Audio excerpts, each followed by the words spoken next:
Bonjour à toutes, bonjour à tous, bienvenue sur cette vidéo. Je suis en compagnie de Ludovic Maublanc, moi-même Corentin Lenoir. J'allais te présenter, tu vois, mais tu fais ça toi-même. On est la moitié de Kaedama. C'est ça, la meilleure moitié. Ouais, la meilleure moitié de Kaedama. Kaedama, c'est l'équipe qui a créé ce jeu, Golden Crash, qu'on va vous présenter. Donc on va vous présenter les règles ici, édité par Drogame. Donc Golden Crash, c'est quoi? C'est une toute petite boîte avec 93 cartes à l'intérieur, mais c'est quand même un jeu un peu costaud. C'est un jeu pour un public plutôt initié qui va nécessiter de faire des combos de cartes, etc. pour réussir à battre son adversaire parce que c'est un jeu à 2 joueurs. Tout à fait. Donc dans jeu Golden compétitif à 2 joueurs. Exactement. Pour l'adversaire. Dans Golden Crash, comment on va faire pour remporter la partie? On a deux possibilités pour ce faire. Soit amasser le plus d'or que son adversaire. À la fin de la partie, on regardera celui qui a le plus d'or et celui qui en a le plus sera le grand vainqueur. Ou alors, la façon un peu plus brute, détruire complètement les zeppelins de son adversaire en face. Ici, on voit les 3 zeppelins de son adversaire. Parce qu'en fait, dans ce jeu, un des joueurs va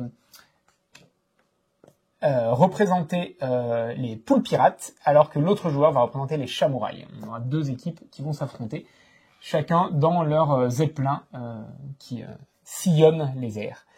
Dans ces zeppelins, on va avoir des invités ici, 3 invités chacun, qui vont pouvoir nous rapporter un peu d'or aussi, parce que c'est des invités de marque évidemment. Donc comment ça va se passer? Bon, c'est assez simple finalement. On va avoir un setup ici qui représente chaque camp. Donc d'un côté, les chamouraïs avec leurs petites papates ici, qui ont 3 zeppelins ici et un invité dans chaque zeppelin. De l'autre côté, les poules pirates avec leurs 3 zeppelins et leurs 3 invités aussi tirés au hasard. Il y en a plusieurs dans la boîte. On va avoir chacun notre pioche ici, du côté gauche de notre carte étendard. Du côté droit, on va avoir notre défausse qui est déjà alimentée de 5 cartes en début de partie. Ici, ça va être notre zone de trésor, donc on va pouvoir mettre nos pièces qui vont potentiellement nous faire gagner. Nous sommes dans un jeu d'affrontement à 2 joueurs, et donc chacun son tour, on joue. Et à chacun son tour, on fait 2 actions. Et on a le choix parmi 3 actions possibles. Ouais, c'est ça. Corentin. Donc, on va faire 2 actions parmi 3, effectivement. On pourra faire 2 fois la même si on veut. Les actions sont assez simples. La première, c'est piocher. Donc, pour une action, tu peux piocher une carte et l'ajouter à ta main. Ouais, bon, après, c'est nous qui... c'est moi qui l'avais. On a une autre action qui est de faire venir un de ces personnages sur un de ces zeppelins, donc de poser une carte. Va y avoir une petite règle supplémentaire ici, c'est pas si simple de se déplacer sur un zeppelin. En fait, la carte, on va pouvoir la poser uniquement dans les colonnes les moins remplies. Donc on n'a pas le droit de poser la carte dans la colonne où il y a le plus de personnages. Imaginons qu'on est comme ça durant la partie. Je vais pouvoir poser ma dernière carte si j'ai envie de le faire, soit dans cette colonne, soit dans ce zeppelin, soit dans celui-ci. Mais absolument pas dans celle-ci, puisque nous avons déjà trop 3 pleine. personnages. Okay. On ne peut jamais aller sur le zeppelin qui est le plus plein, en fait. Voilà, exactement. Parce qu'il faut garder une certaine... Mais oui, sinon ça déborde. Ah oui, ça déborde.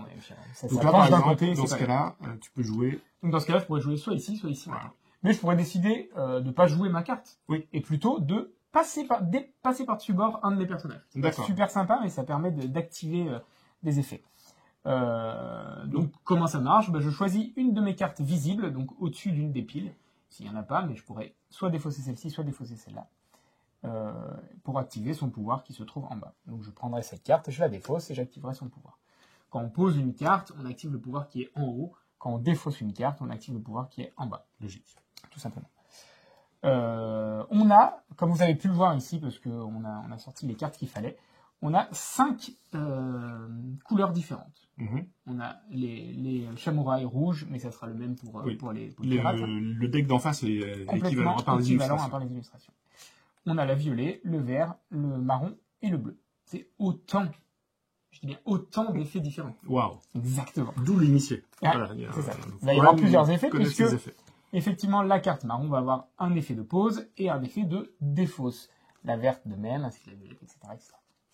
Mais que font-elles ces cartes, Corentin? Très bonne question. Je savais que vous alliez me faire venir sur ce terrain-là. Eh bien, elles vont nous permettre de qui amasser des trésors, qui détruire les zeppelins pour arriver sur l'une ou l'autre des conditions de victoire. Parce que dans ce deck, on a aussi des cartes trésors. Regarde. Qui sont présentes ici. Oh waouh! Je joue toujours comme ça. Avant la partie, j'en mets une dans la manche. Alors ça, c'est triché. Pas dans les règles. Donc on a des cartes trésors, il y en a peu, mais il y en a. En plus, j'ai pris qu'un 4 alors qu'il y a 6, je vois. Donc, ouais, il y a une carte 6. Je vais mettre là. Et elles permettent effectivement d'accumuler des trésors, mais nos cartes personnages se baladent aussi avec des petites piécettes, hein, comme vous pouvez le voir, de 1 à 3. Les cartes trésors rapportent plus de points, mais elles ne feront pas d'effet. Vous pouvez tout à fait à votre tour poser une carte trésor, elle ne fera rien d'autre que briller. Il n'y a pas d'effet. Un peu comme toi. C'est ça, exactement, merci, c'est gentil. Mais là où c'est intéressant, c'est que sur ma prochaine action, mon prochain tour, je vais pouvoir poser une carte marron qui est ici.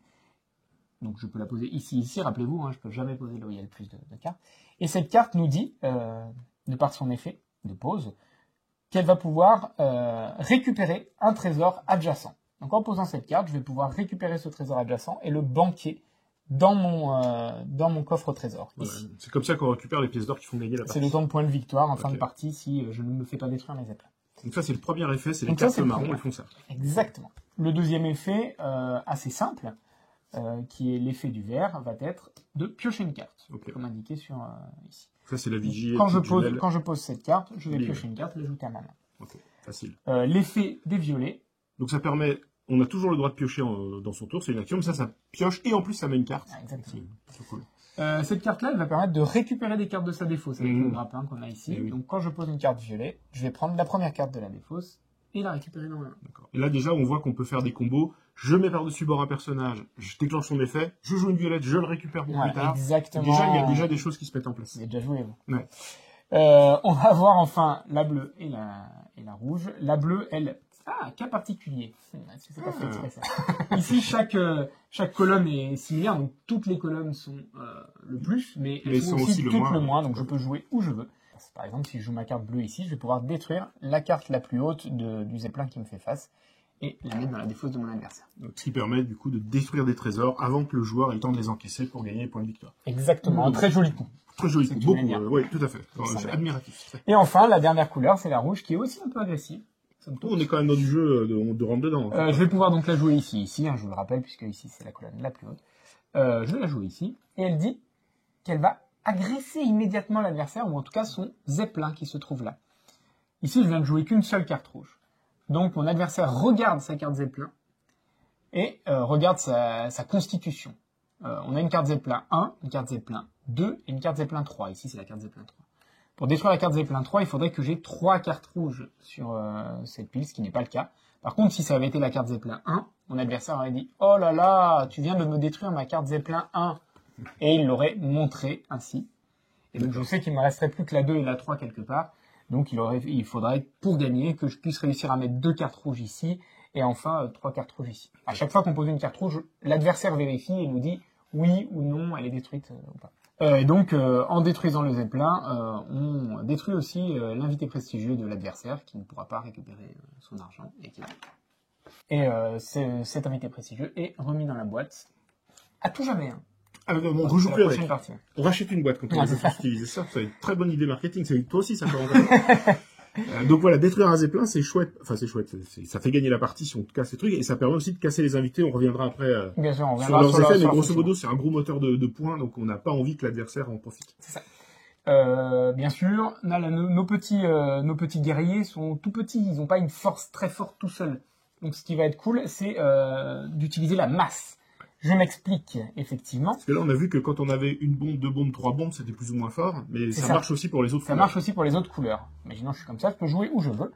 Je peux jouer cette carte marron ici, d'accord, qui va me permettre, donc, comme on avait dit, de sécuriser des trésors qui peuvent être sous forme, comme je l'ai montré tout à l'heure, de pièces ici, ou alors de personnages, qui ont ça aussi peut être aussi trésors. les points des personnages. Ouais.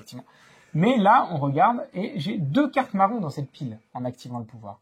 Donc, je vais pouvoir sécuriser 2 cartes trésors adjacentes. Les cartes trésors adjacentes qui me sont proposées sont plutôt celles-ci, puisqu'il n'y a rien à droite. Donc je vais sécuriser celle-ci que je mets là, et enfin je vais sécuriser celle-ci que je mets là. Très bien. Ce qui est plutôt fort. On peut en poser une 3e de ces cartes. Wow. Et oui, ça pourrait commencer à devenir assez fort. Car quand on pose une 3e carte marron, on va sécuriser 3 trésors. Ici, c'est assez mal joué. C'est très mal joué, par contre. Autant au début, c'était bien joué. Parce que j'ai aucune carte trésor, mais si j'en avais 3, je pourrais sécuriser les 3. D'accord, très bien. Et ça marche pour toutes les couleurs du jeu, en fait. Ouais, exactement. Voilà. Bleu, violet. La contrepartie de cette chose, c'est que on est beaucoup. on a accumulé énormément de bénéfices, mais tous les personnages de cette pile, une fois qu'on a mis 3 fois la même couleur, vont être détruits une fois leur action effectuée, et donc mis dans la défausse. Ce qui va redéséquilibrer notre zeppelin. On va pouvoir rejouer plus facilement sur cette pile qui n'est plus la plus remplie, etc., etc. Et donc on peut revenir sur les effets de tous les types de même couleurs. Pour les violets qui récupèrent une carte de la défausse qu'on remet dans notre main, là on va récupérer 2 cartes, jusqu'à 3 cartes avant que la pile se fasse détruire complètement. Pour les vertes, on va piocher une carte de la pioche, 2 et éventuellement 3, ce qui peut commencer à devenir super fort. On a aussi les bleus qui vont nous permettre d'attaquer en face et de détruire la carte la plus haute, les 2 cartes les plus hautes, les 3 cartes les plus hautes et détruire notre pile comme d'habitude. Et enfin les rouges qui fonctionnent un peu différemment puisqu'ils vont détruire le zeppelin 1, le zeppelin 2 avec 2 cartes et le zeppelin 3 avec 3 cartes qui peuvent signifier la fin de la partie si on détruit les 3 zeppelins. Donc on avait parlé aussi des invités prestigieux qui sont ici, au-dessus de notre zeppelin, bien à l'abri, tranquille, qui vont permettre aux joueurs de gagner des points, en fait, des points assez cool, et qui vont aussi permettre aux joueurs de loquer, de fermer leur coffre pendant un moment. En effet, quand vous allez valider un invité prestigieux, et on va revenir sur le comment, on va le poser ici, et à cet instant, votre trésor est sécurisé, c'est-à-dire que l'adversaire ne pourra pas vous voler des choses dans ce trésor-là. Parce qu'on n'y est pas encore arrivé, mais on va voir qu'on peut non seulement péter les zeppelins adverses, mais on peut aussi taper dans le trésor. Oui, évidemment. En fait, chaque invité, c'est assez simple, chaque invité prestigieux a une condition qui correspond à la colonne où il se trouve. Donc, pour celui-ci, par exemple, on va avoir la nécessité d'avoir 5 cartes dans cette colonne. Une fois qu'on pose la 5e carte, tout de suite, cette carte-là est sécurisée dans le trésor. Donc on gagne 6 points en l'occurrence, et en plus on bloque le trésor pendant juste le temps qu'il soit au-dessus de la pioche. C'est ça. Celle-ci, il nous faudra 3 cartes violettes dans la pile, et on le sécurisera. Et ici, il faudra un total de 9 pièces posées ici, et on le sécurisera. Okay. Ils ont tous des effets, tous des effets un peu différents. Il faut voir ce que l'adversaire essaye de faire pour éventuellement aller détruire tel zeppelin pour lui détruire son invité prestigieux pour qu'il récupère. Et c'est là aussi qu'il peut avoir un intérêt les cartes bleues qui permettent de détruire des cartes en face. Si on voit que lui, par exemple, a besoin de 3 vertes par contre pour se sécuriser, et on voit que le joueur a déjà 2 vertes, on peut jouer un bleu pour lui enlever son vert. À la condition que ce n'est pas notre pile la plus. Bien sûr, mais évidemment. On s'organise quoi. C'est ça. Ensuite, on a parlé d'une autre action qui était de passer par-dessus bord nos petits personnages. Ouais. C'est jamais agréable. C'est toujours le meilleur moment quand on balance un chapeau. Moi je trouve que c'est jamais agréable, mais ça peut permettre de remporter la guerre. C'est vrai. Donc on a vu comme action piocher une carte, facile. Jouer une carte, déjà un peu plus technique parce qu'il y a des effets et il faut être un peu malin. Et maintenant, il y a l'effet de défausse, donc on passe par-dessus bord un personnage. Donc les personnages, on a dit, ont une action qu'on vient de détailler, et une deuxième qui est quand on le jette par-dessus bord. Ouais, donc vous attachez pas trop à vos petits chatons, vos petits poules, parce que ils vont s'envoler parfois. Mais c'est nécessaire parfois pour gagner la guerre de faire quelques sacrifices. Tout à fait. Donc effectivement, là on a encore nos 5 couleurs, donc on va encore avoir 5 actions différentes qui vont nous permettre de comboter avec nos cartes. On va commencer par la carte violette qui est posée ici. Une fois qu'on l'a jouée, cette carte, effectivement, elle est présente, elle est là, et on va pouvoir, à son tour, pour une action, décider de la passer par-dessus bord, et donc de faire l'action de passage par-dessus bord, comme on l'appelle dans le milieu, qui est, pour le violet, de récupérer une carte sur le haut d'une de nos piles. D'accord. Par exemple, si je défausse cette carte violette, en l'occurrence, j'ai pas trop de choix, mais je vais pouvoir récupérer cette carte pour la remettre dans ma main, et éventuellement la rejouer pour attaquer un zeppelin quelque part, parce que cette carte rouge, je vous le rappelle, peut aller attaquer des zeppelins. Ça peut être intéressant. Mais on a aussi pas mal d'autres choses qui peuvent être faites. Par exemple, avec cette carte bleue, on va pouvoir la défausser, donc la passer par-dessus bord, pour, comme l'indique l'iconographie ici, déplacer une de nos cartes d'un espace. Par exemple, ça peut être ça peut être comme ça, etc., etc. Et du coup, ça pourrait être aussi comme ça.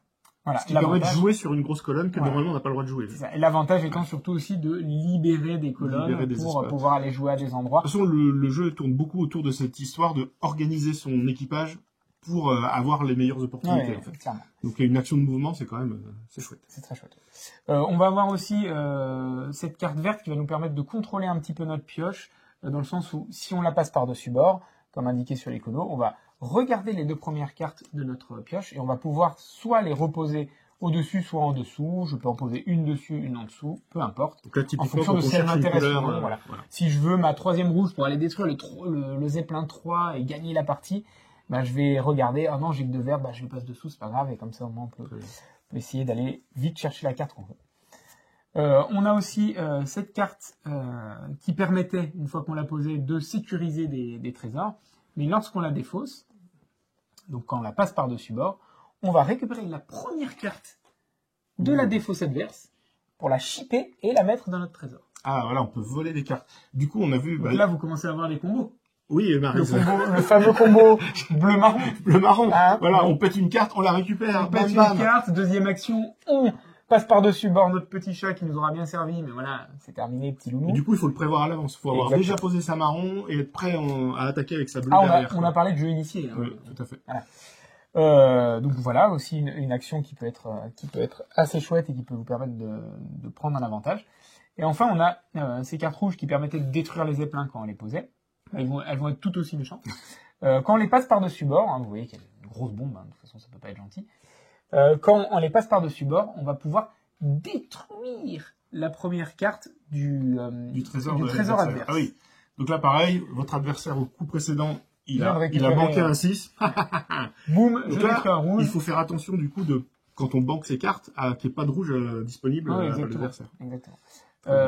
Bien sûr, ça renforce l'intérêt des invités prestigieux qui, eux, quand on les valide, si mon adversaire les valide, va pouvoir protéger son trésor. Et là, avec ma carte rouge, j'aurais beau le jeter par-dessus bord, je ne pourrais pas aller récupérer des cartes trésors dans son trésor.